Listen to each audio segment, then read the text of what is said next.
السلام عليكم البنات، كي دايرين؟ لاباس عليكم؟ نتمنى تكونوا بخير وعلى خير. مرحبا بكم في قناه كيتشن جنات وفاء.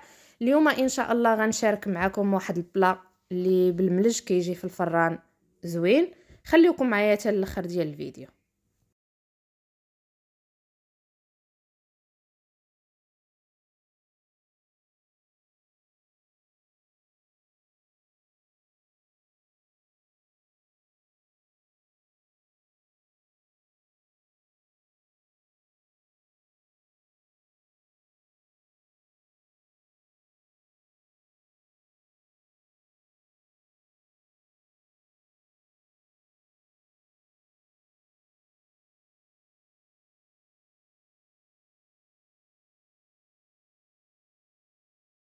ودابا غندوزو نحضروا واحد اللاطه اللي هي باللحم الملج.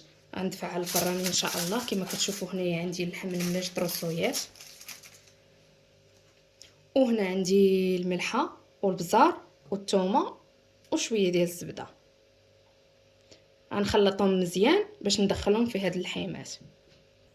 ودابا غندخلوا هذيك العطريه في هاد اللحيمات اللي كتشوفوا.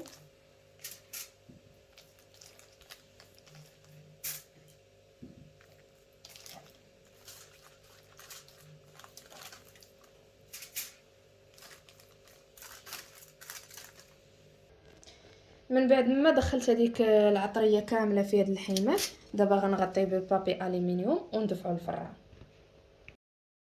وكما كتشوفوا هذا هو البلا اللي شاركت معكم اليوم. والشهيوات الاخرين ما شاركتهمش معكم لان ديجا مشاركه معكم. واللي بغى شي حاجه يسولني عليها مرحبا، على الراس والعين. نتمنى ينال الاعجاب ديالكم. تنقول لكم بصحه الفطور.